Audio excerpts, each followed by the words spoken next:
Hello, everyone, and welcome to Mind Matters, where if it's on your mind, it matters. The podcast for love, life, and learning. I'm your host, Nate Shear, and today we have Emily Grace on the show. Welcome to the show. Thank you.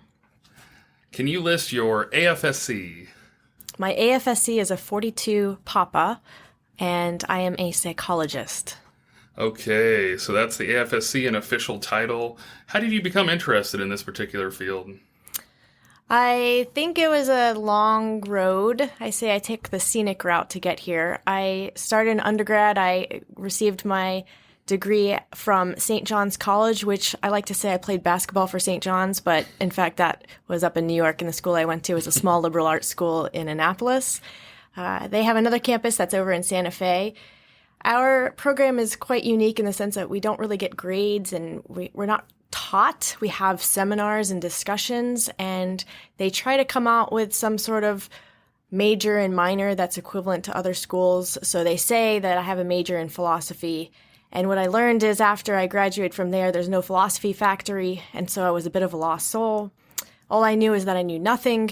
So I meandered, worked a whole bunch of different jobs. And one of those jobs happened to be working in a mental health treatment rehabilitation environment. And that opened my eyes. I decided I wanted to figure out a little bit how people understood the world, because it's a lot like philosophy in that regard, and at the same time do some good in the world. And so I started out getting my master's degree, which I got from Loyola College in Baltimore. And I began working with adolescents because that's the time where you're trying to figure out who you are. When your adolescent child and your teenager is fighting against the rules of the house and they don't want to listen and they're talking back while you have to, of course, redirect them.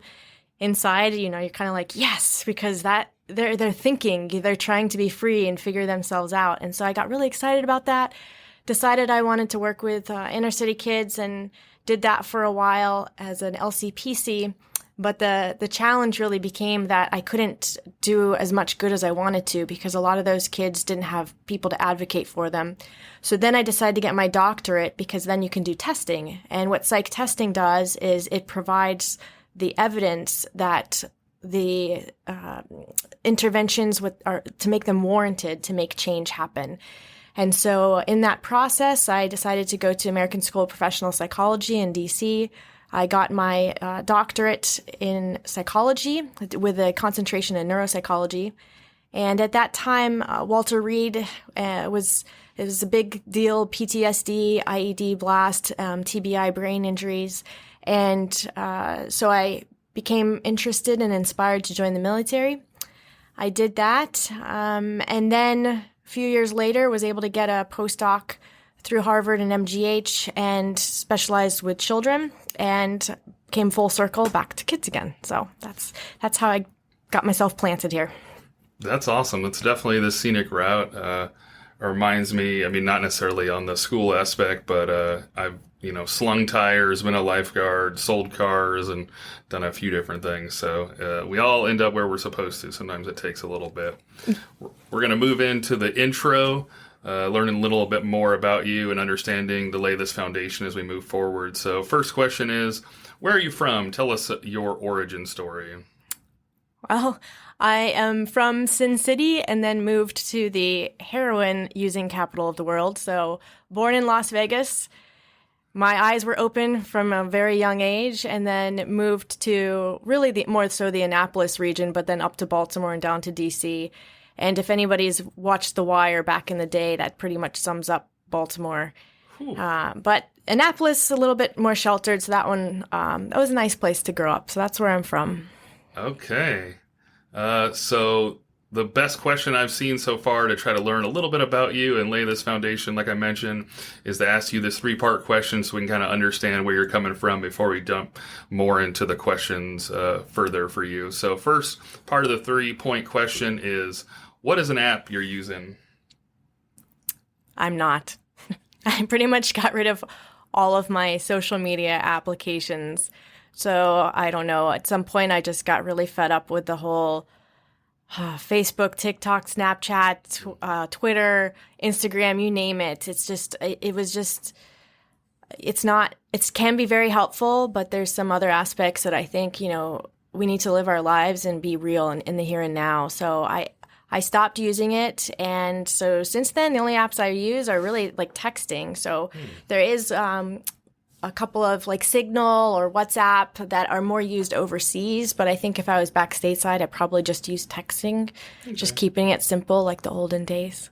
Sounds good. So you're not using any budgeting or any other like productivity type apps, not necessarily social media, but anything else? No, for that stuff, I just have, of course, your bank account apps and wherever you've got your wealth management portfolio that you might check on a Friday night because you're just like that. But otherwise, no other apps. Okay, one book you recommend?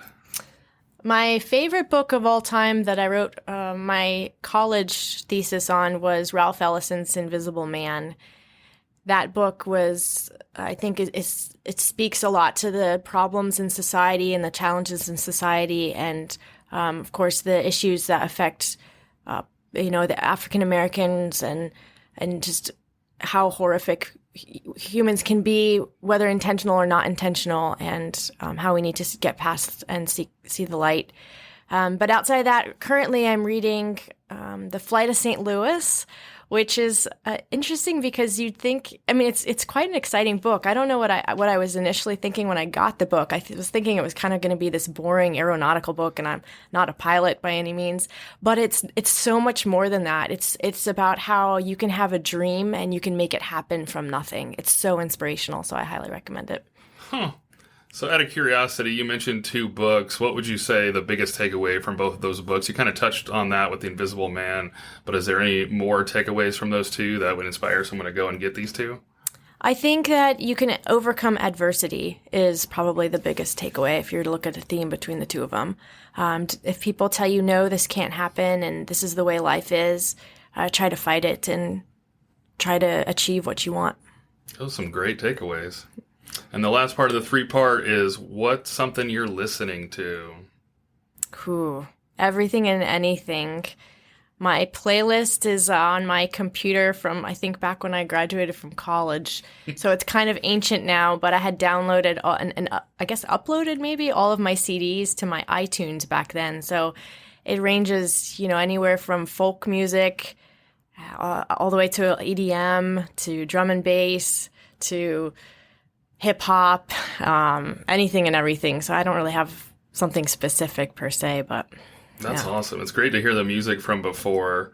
I don't know if I'm becoming that back in my day old man, but it just feels like the music was better 90s, early 2000s, but I'm sure it's that nostalgia factor. But some of this like mumble rap and other things going on, I'm like, I can't even hear anything.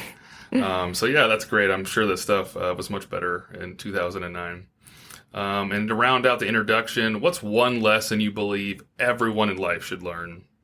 So it kind of goes, I think, along the theme with the 2 books that I was mentioning, is that when life gets you down, hang on to hope and hang on to your beliefs. And if you're able to do that, then transcendence, if you transcend your problems, if you overcome them, life will be good and good things will happen. But it really comes down to having hope and some kind of faith that good things will happen.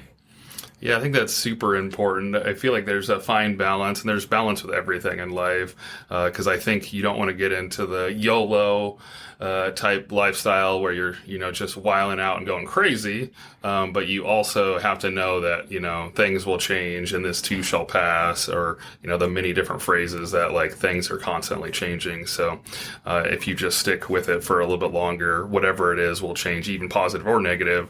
I saw a thing, it was a short clip from Tom Hanks. He had talked about that. He was sitting around the table. I wish I knew what that was from, but that's what he was saying. He was like, even when you're doing great, you have to know that that'll change, or when things are bad, you have to know that'll change. Everything will always pass at some point. So we're going to move into the AFSC portion. So the career field portion of this, learn a little bit more about your specific career field. So we're going to start off with giving a brief description of your career field from someone that does it every day, not the Google version. I'm sure every day looks very different, but a generalized day. So the non-Google version. Psychologists sit way too long. It's lots and lots of sitting and lots of listening. You listen for hours upon hours, and you sit and you listen for hours upon hours. And I think when people want to help and they want to get into this career field, they think to themselves, oh yeah, I want to help people. And they forget that part of that is listening, and it's a lot of it. And so by the time you get home, you're a bit drained.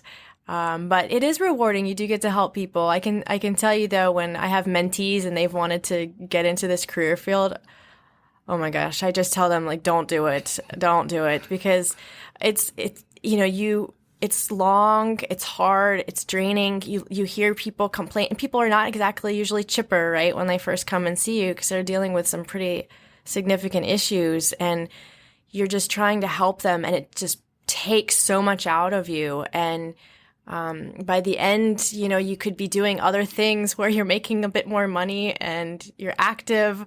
But, as you might expect, like good psychologists, they didn't listen. And so most of the people I menteed, they ended up deciding to become psychologists as well, even though I warned them. But no, I mean, seriously, it can be really rewarding also. So, yes, there is listening, but you're also playing an active role. And back in my philosophy days, we call it Socratic dialogue. So you're sort of guiding the conversation with through asking questions and with the other person's own thoughts, so that you're finding the right answer for that particular individual. And it's very rewarding when that change does happen. So that part's great. That's awesome. I got a couple questions from your response. So I actually had Chaplain Holly Jones on the show as well, and it makes me think of a similar question. So as a chaplain, she's kind of taking in the troubles of people, and you're saying the same thing. So have you noticed, is there any difficulty with relationships or anything when you get home? You said that you've been listening all day and you're drained. Has that affected you, or how do you handle taking care of yourself so that you can continue to take care of others? Yeah, it is hard when you get home. I tend to be a bit introverted anyway, and so then, like, listening, when I've been actively listening for 8 hours, I feel so bad. But sometimes it's hard for me to actively listen when I'm home and I'm relaxed. So that part is hard. The other part that's really hard is, when people do get better, that's the amazing part, and that feels so good, and you're so excited for them. But when you first start out, let's take an example. When I was self-employed, I had a lot of people who were maybe homeless or unemployed. And so they could initially come to see me during the normal business hours. However, after they get on their feet and, that's just great, they found work, and they get a job, they can't easily tell their boss, hey, I have this weekly therapy appointment. I'm going to have to leave work now at this time. So what you end up doing is you shift your hours a lot to the evenings. And I remember during those times, sometimes I'm working from 7 p.m. to 9 p.m. to accommodate, after I was going to my graduate school, just to accommodate people who did need after hours and evening hours. And that takes away, obviously, time from home. I was in school all day, and then all evening long, I was there helping people. So that's not a lot of time when you're actively there at the house. And so really the family has to be really supportive also. So the second part of that question was, what do you do, or how do you also see a therapist to take care of the things that you're going through to maintain that self-care? Or what does that look like from a person being a mental health professional? Yeah, so it certainly could, but I end up doing a lot of other things. So my passion right now is surfing. I'm an active snowboarder, but now I'm living in Okinawa, Japan, and there is no snow here, so I had to learn how to surf. But I love being outdoors. I love hiking. I love running. biking, anything that gets me outdoors and active and physical. And there is a lot of evidence-based research to indicate that when you're physically active, that helps improve your mental health. There's lots of fact about that. Now, outside of that, let's say you're not really the outdoorsy type. I mean, I also play piano, and I like to paint and draw, just listen to music like you mentioned at the beginning. And of course, spend some time with friends also. But really, like, that's what I rely on a lot. And I'm also a spiritual person, so I go to church. And there's times when the church is, honestly, sometimes that's a struggle. But then there's other times when it's been my greatest support, and I can't imagine doing it without them. And then I think we may even talk about this a little bit later. But as far as mental health, I don't have my own therapist, but there's different types of mental health treatment out there. And so I have used some of those non-medical counseling folks at times, and, just need to talk to them about one or two sessions or something like that, just because sometimes you get kind of down and you want an outside objective. And then thankfully, being in the field, I can talk to my coworkers. And so I'm kind of blessed in that regard that I have therapists when I just walk 2 doors down whenever I need it. So they've heard me vent a lot, I'm sure. And I think it's a really good note to make, especially this being a focus on military. Definitely want to touch on all sorts of mental fitness as we talk about this. But specifically in the military, we talk about the pillars and maintaining all those pillars to be a well-rounded whole airman. And so that's one thing that I've been pretty passionate about, is talking about the spiritual pillar, because it seems like a lot of times people see that pillar and they think of church and nothing else. But I remember being stationed in Guam. Me attending church was definitely a spiritual aspect of it, but being in the water and being in nature and something about, being around the earth and creation and things like that. So finding the thing that recharges you and gets you motivated and things like that. It doesn't have to be a building, doesn't have to be a specific thing. Absolutely, yeah. So I hope people are like, spirituality is, how you feel and kind of that internal relationship and things like that. So if it's outside, if it's trees, if it's, whatever it may be. So that's a good point. I want to ask one last question, not to belabor this point, and not to make it seem negative, but just out of curiosity. So when you see people, and you talked about people bouncing back and the rewardingness of seeing people get better and things like that, can you explain a time or how it feels when you see somebody that's not bouncing back and you're seeing them for the same things and it just feels like they're not making progression? How does that feel? Yeah, that happens. The way I look at that is if maybe it's not the right time for them. So there's something called motivational interviewing, and that's usually used a lot for behavior changes such as smoking or alcohol use. And sometimes people are at that pre-contemplation or contemplation stage, and that's okay, because maybe you're just planting that seed at that time, and then at a later time they'll be ready for that change. And then other instances, it may be that they're not ready to address that particular issue, but there's other things that we can work on. Perhaps they have a particular hobby and maybe they're struggling in one particular environment, but if they capitalize upon the strength that they have and this ability in another area, another domain, then they may do really well.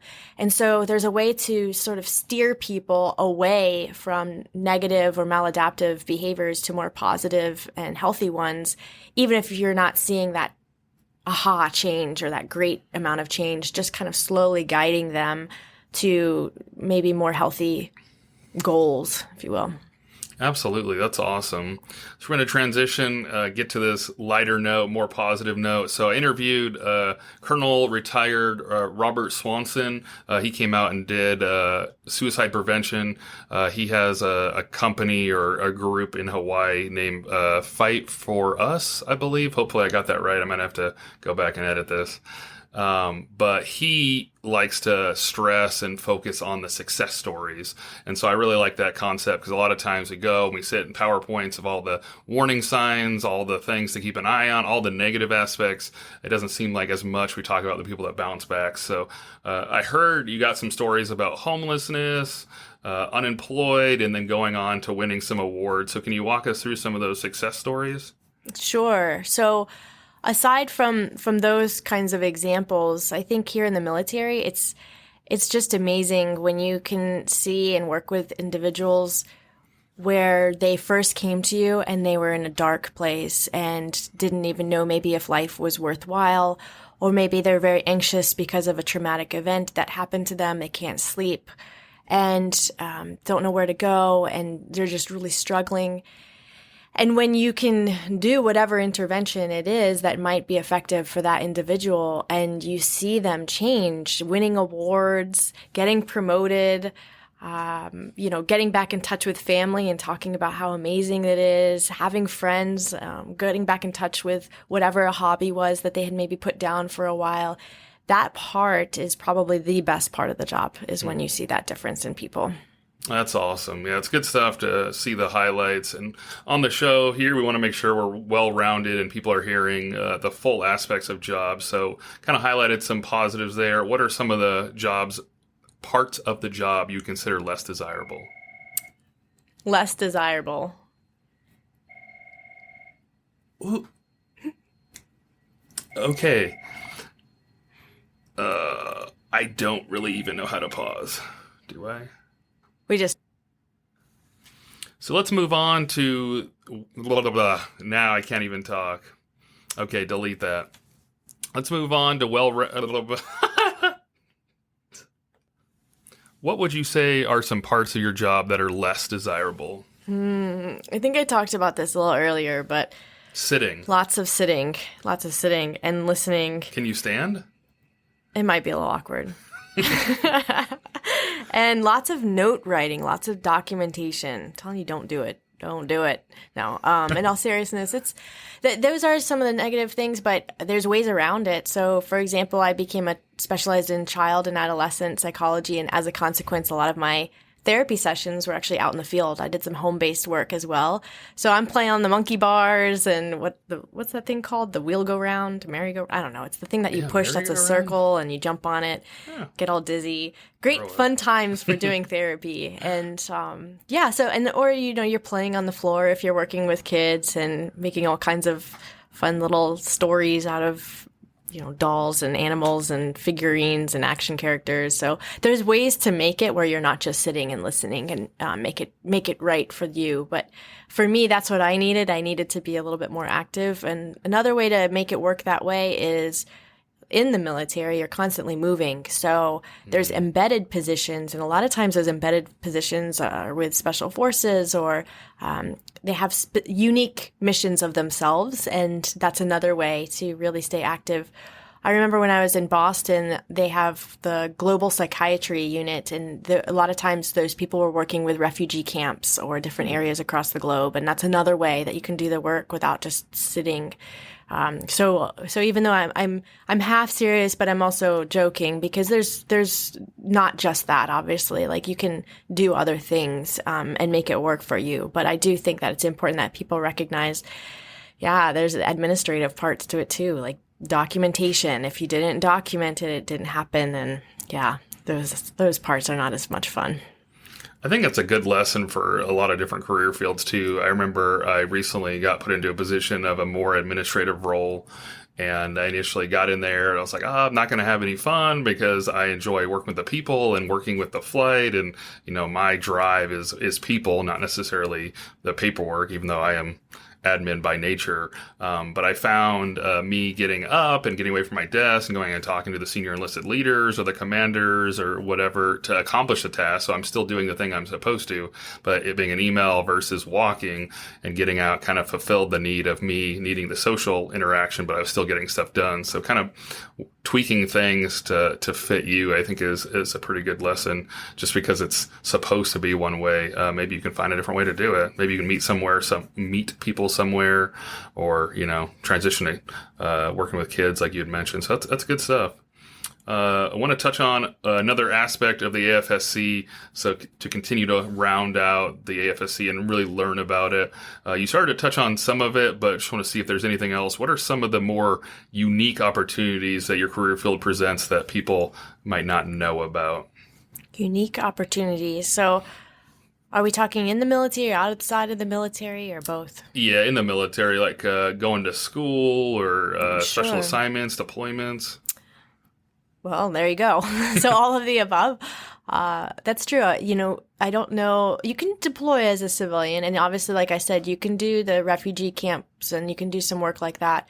But deployment is a challenge, a sacrifice, and also very rewarding. So that's definitely unique to the military.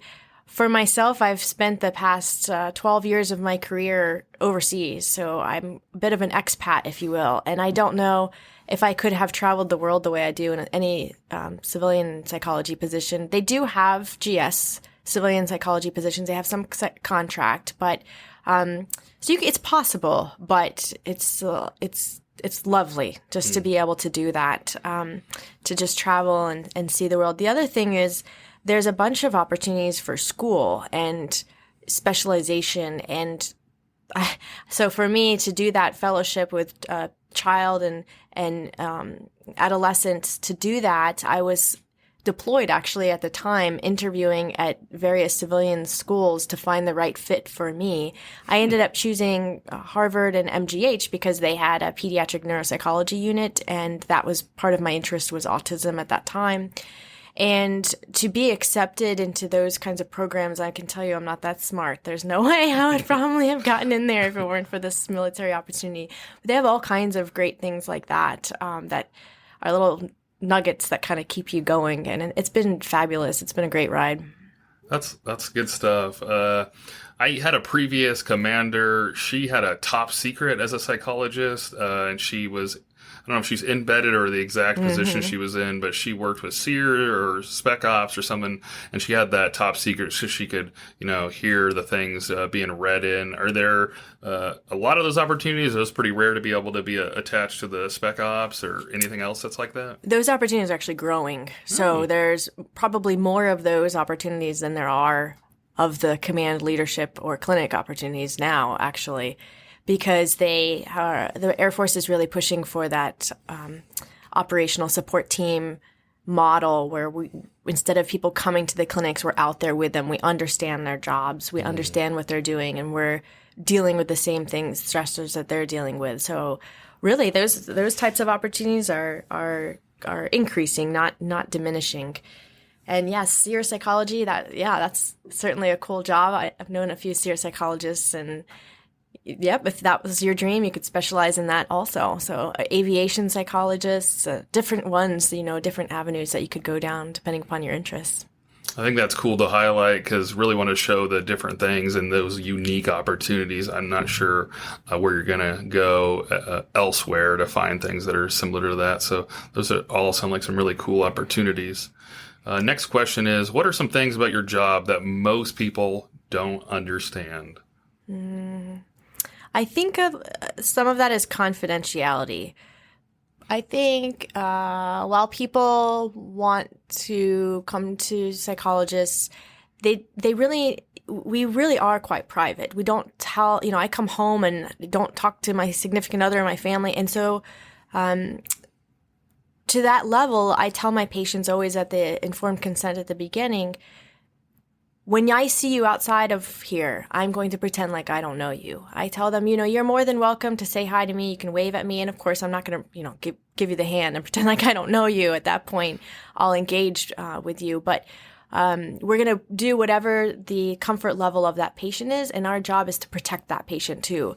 And so particularly in the military, I think a lot of times supervisors or leaders, they want information.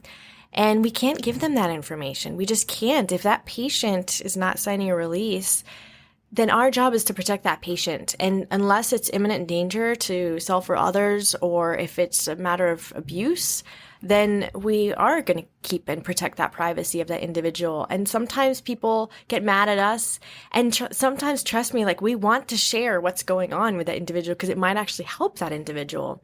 But that individual, for whatever reason, doesn't want that, or maybe now is not that time. And so that can be quite frustrating, I think, from folks on the outside. They don't understand. I think it's much easier to understand, okay, it's the chaplain that, he or she is not going to say anything. But with us, it's not 100%, there's those limits. But for the most part, we are going to attempt to protect our clients. And I think that piece is kind of not very well understood. So I got a few questions to piggyback that. I just saw recently a TikTok or a roll or a reel or whatnot. Geez, I'm getting old. That talked about the common myths behind. I don't remember if it was a social worker or what level of mental health it was, but it was interesting because they were listing some of these things. So I'll mention them and see what your thoughts are.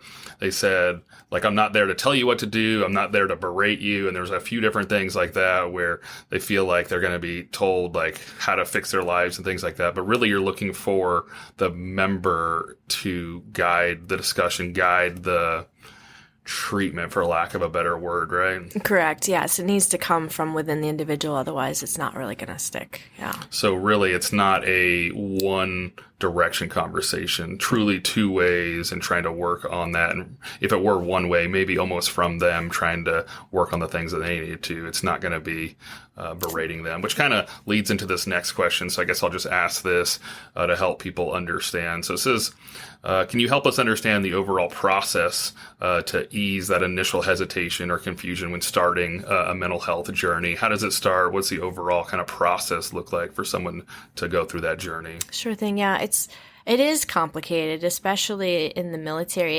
In this day and age, we have so many resources that it's a bit information overload. And now people don't know where to go, what they need, when they need it. It's a little bit too much. So we've done a great, I think, a method of reducing that confusion here by using a model called Continuum of Care. And it is literally like a handout, like a flyer for people to talk about, okay, if you're having these low levels of distress, these are the resources that you can use. And these, as you get more and more and more levels of distress, like these are the other resources that you should go to. And I think because people are just so overwhelmed with whatever, all the stuff that's around, they just don't know where to go. The easy button is, okay, I'm going to go to the mental health clinic. And we're happy to see them, but actually there's lots and lots of different kinds of resources. So I think when someone's hesitant maybe about career impact, for example, or the stigma, although we say that there's no stigma, there can be, right? There can be some factors a bit. Then an easy way to get there is maybe don't start at the top, right? Like, have you tried these other avenues, these other non-medical counseling interventions? So an example, in the military, we have Military One Source. And I don't think people understand how fantastic of a resource Military One Source is. The issue is that whenever I heard the commercials or saw the postings for Military One Source, it's like, crisis, if you're in crisis, we're open 24/7. And I was like, well, I don't have a crisis. I just got a parking ticket and it kind of ticked me off today and I want to vent to somebody and I don't have anyone here, or whatever it might be. And actually, it's not for crisis. Like, it is for crisis, but it doesn't just have to be for crisis. And I think I hope more and more people understand that if you go on their website and it's literally 24/7, you can either use their chat or you can call them. And their referral process does take a bit of time. They take maybe about like an hour, close to, asking the different questions, making sure that they're the most appropriate resource for you. But it's fantastic. And the nice thing about it is a lot of it's virtual. So you can either just have a phone conversation or the video chat in the comfort of your own home or wherever you want it to be. And so because of that, it really, I think, really does reduce stigma because nobody has to know, right? It's not that it's a completely separate level. I'm sure they document somehow, but it's not in the medical chart by any means. And those kinds of resources, I think, are really amazing, and they're not as scary. So they're not as intimidating to approach. Other ones that are kind of at that lower level, like the marriage and family life counselors, of course, the the chaplain can be any level, right? But they're kind of an easy one to go to. But unfortunately, sometimes people get nervous. We talked about that spirituality thing where they're like, oh, they're going to start talking to me and being prescriptive when, no, they're trained. They're going to listen to you too. But lots of different resources. Primary care behavioral health is what we have. So if you just go into your like regular medical doctor and you're asking for an appointment with a mental health person, they can do some quick interventions and prescriptions. So all of that can happen before even getting to the level of, okay, we're going to go to the hospital or we're going to go to the mental health clinic. Now, if you do start at the hospital or the mental health clinic, that's fine too. And it doesn't mean completely detrimental to the career, right? That's usually if folks don't get better, unfortunately, if they require a lot of specialty care, then yes, it might mean medical retirement from the military or for their job or something, but they're not functioning at their job, right? That's the whole mental health disorder is when you have occupational or social impact. And lots of us might be really bummed about maybe we had a relationship struggles or financial struggles. That doesn't mean we have a mental health disorder. It might just mean that we're having some stressors in our lives and we need some help to get through them. But if it reaches mental health diagnosis, then yeah, it may mean some changes that we may need to make occupationally or socially. Yeah. Yeah, one thing we've talked about on the show here is trying to go down and use words because words are important. So using the word mental fitness as an ongoing thing you're working on. And so that's one thing I want the listeners to hear, and I'll probably say it in all the episodes I can squeeze it into because I just find it so important. I use the example, would you ever go to the gym and jump on the treadmill once and you're like, I'm good. Never going to run ever again. Like, no, you go and you do your cardio 2 or 3 times a week and you have that ongoing routine and you're taking care of your body. But for some reason, we haven't quite gotten over the stigma or whatever it is where you can have an ongoing thing for mental health. Like, why are you waiting for it to get to rock bottom, to get to mental health, to get to crisis? As we mentioned, it should be ongoing where you're offloading the smaller things, the parking tickets that are building up and frustrating you. And so I hope as this podcast goes on, we can continue to talk about that, where it should be the same way. If someone asks you what you're doing in the gym, people openly tell them I'm doing 3 by 10 at this weight. And it's this discussion on, how they're using their legs or arms or whatnot. But no one, not to me, too often I've ever heard anybody talk about a new yoga routine or a new breathing technique or something like so openly. And so hopefully we can transition for, how we talk about taking care of our physical body to taking care of our mental body and not allowing it to get to that worst case scenario. Yeah. That's really good stuff. So next question, kind of talking about the stigma, and a good transition is, where do you think the negative stigma comes from, both in society and more specifically the military? Like, they kind of in both, but it's probably more pronounced, I would think, in the military. What are your thoughts on the stigma in both society and the military? Yeah, so in the military, as I said, there can be times when we have to put someone on what's called a profile. So that means that they may not be able to do their full job, or maybe we need them not to go TDY or deploy right now, and we don't want them carrying a gun right now, right? So there's that. And now the good thing is it's kind of a generic form that the commander sees, but oftentimes people start asking questions, and when the member is going to weekly appointments, there's questions, and then they feel kind of in this hard place, like, now I have to tell my supervisor because I'm gone to a medical appointment every week, and it's hard. So then, people may or may not judge, or maybe they're afraid about what they should be saying around you. The other military impact, of course, is if we have people in specialty units, or if they're aviation or something along, special forces, or security forces for that matter, then, there can be certain types of diagnoses that would impact their ability to function in those jobs. And so we may need to say, hey, you can't do your full job right now. And unfortunately, if that continues for about a year, then they start looking and saying, hey, can this person really do this job if they've been down for that long? And so in that regard, sure, there could be some career impact. I think in the civilian world and the military, one of the hesitations to coming to seek mental health is the cultural kind of background and whatever people's development, what they were exposed to. So a lot of times people are coming from families where, they grew up in a different generation and maybe they don't really believe in this whole mental health stuff, and maybe you should just suck it up and deal with your problems and life goes on, stop crying or whatever it is that they think. So it's a shift in generational thinking, and I think that can be very challenging for some people and some cultures and some upbringings to say, hey, I'm going to do this, and that can be a real strong deterrence, and that you see amongst peer groups too. So if that work environment or that peer group is like, man, you don't go to mental health, that can certainly make it hard for someone to go. So we've talked about the member. I'm curious your thoughts.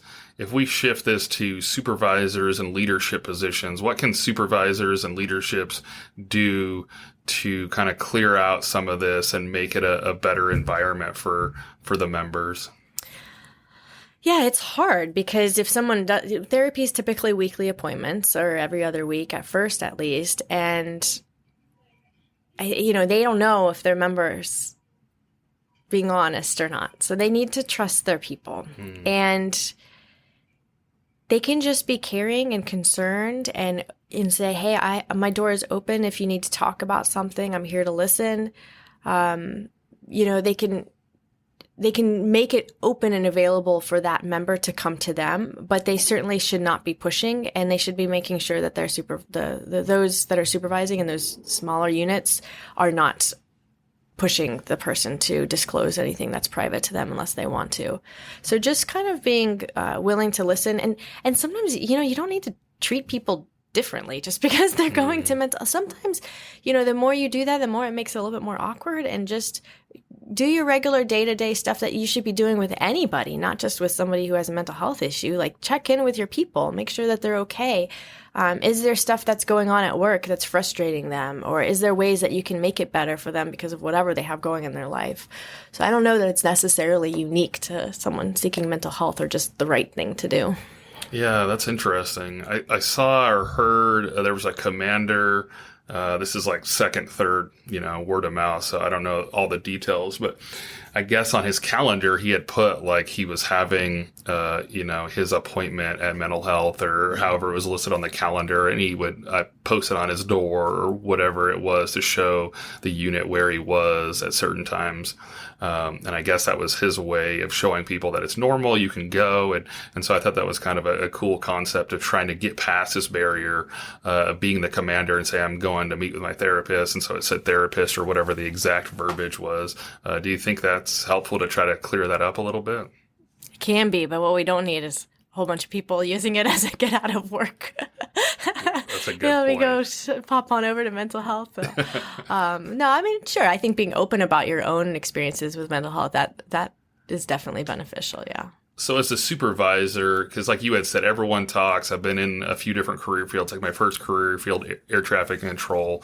There's a lot of things that go around when you go to NIC, even if it's for routine things. You took cough medicine. Like people are still like, oh, they're just trying to get out of work. They're trying to do this. They don't, they're letting down the team and all these things. As a supervisor of a member that's going and people are trying to poke around and things like that, how can you, clear the air and not make it weird? Because you were saying, like, don't make it weird. Don't ostracize anybody. But how do you handle that in that position where you're kind of stuck in the middle of, protecting them, but not making it awkward? Yeah, I mean, I think you still need to hold people accountable, right? So most of us are adults, and they're willing to sacrifice their lives to be here. So keeping that in mind, I think that's a personal one-on-one conversation that a supervisor can have if they're concerned that this person is missing a lot of time, and they might be able to say, hey, I get it. You got some medical appointments. We're happy to support. Is there a way we can work around this time or that time, given shifts? And like I said before, otherwise, in terms of out in the open, I think, yeah, talking about it like it's any other, I think you said it well, like cough medicine or whatever else that you need to, it's not like I don't know, it's like anybody could go, it's not something that means that there's something wrong with this person necessarily. So I think making it acceptable, making it not an issue, and not really highlighting it or not or highlighting it or not highlighting it, I guess, either way.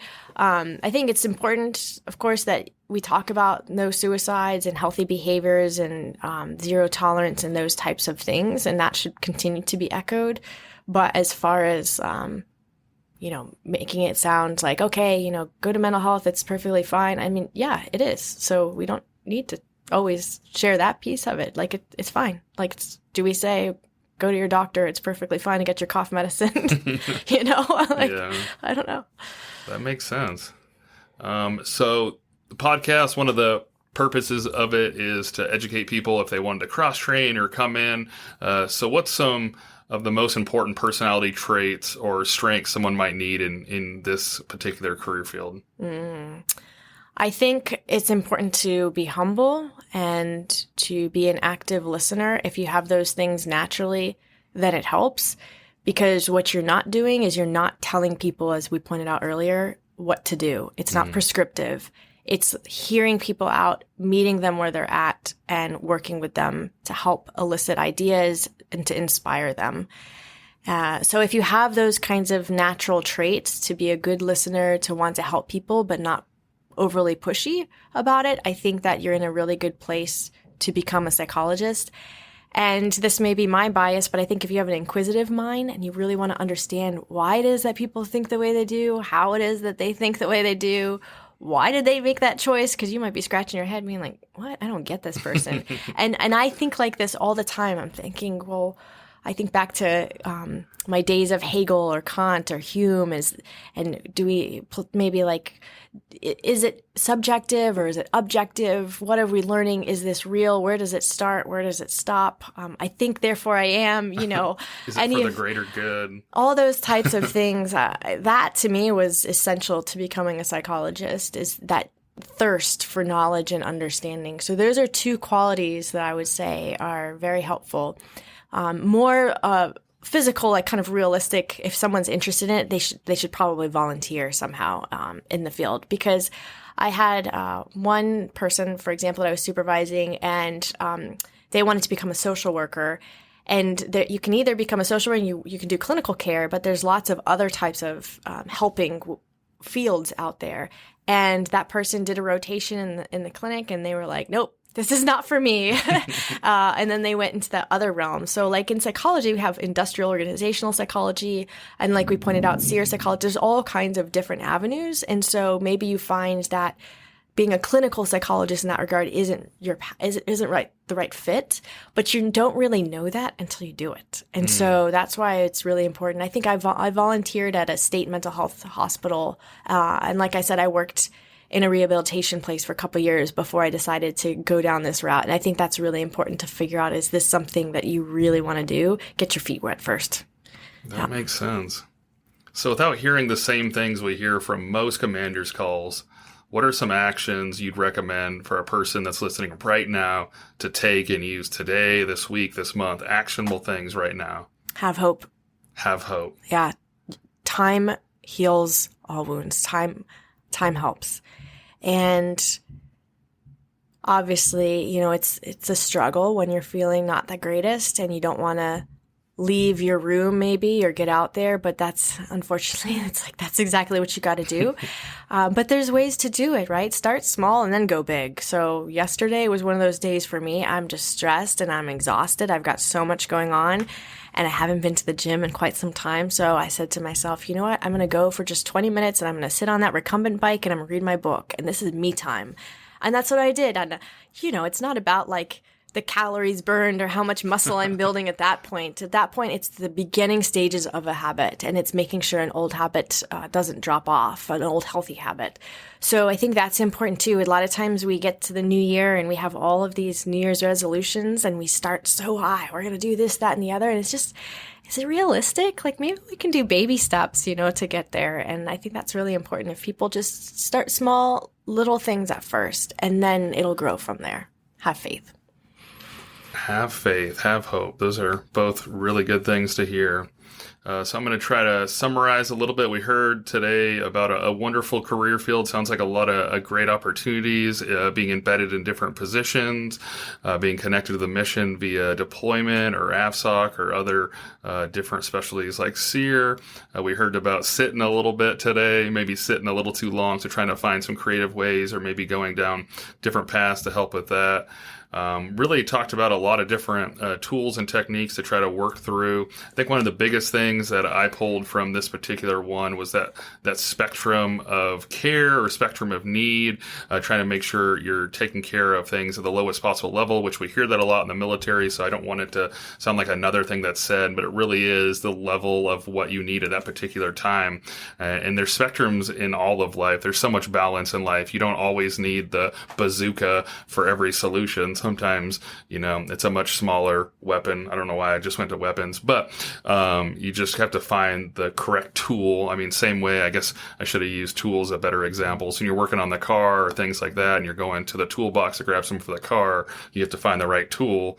Even if you use the hammer, it might work at some point, but it's probably way too much for something that requires a screwdriver or something else. So finding the right fit, I think, is super important. So that kind of summarizes some of the main points. We talked about a lot of different things. I really want to encourage listeners to share their thoughts or questions. Reach out, post any questions, and then I wanted to pass it over to you for final words of wisdom. Final words of wisdom. Well, first off, thank you very much for having me here today. It's been a pleasure. Absolutely. I don't know if I have, like I said, I'm actually not wise. Remember, I know nothing, but I think, one of the best concepts that I use in my life is man cannot live on bread alone. And I say that in the sense that there's a level of needs, a hierarchy of needs. And yes, we do need food, we do need shelter, and we need loved ones. But as you go up that hierarchy, you need lots of things. And a lot of that might be internal and a lot of that might be external. And you got to figure out what that is for you. But as long as you make life meaningful and you get your basic needs covered, I think good things can really start to happen as long as you have faith. That is a good way to end it. Thanks for coming on the show. Thank you, everyone, to listening to AFSCs 1 through 9. Remember, exploring different career fields is an important step in finding the right path for you. Join us next time as we continue to explore different career paths and the opportunities that they offer. If you have any questions or want to share your own career story, please let me know. We'll see you next time.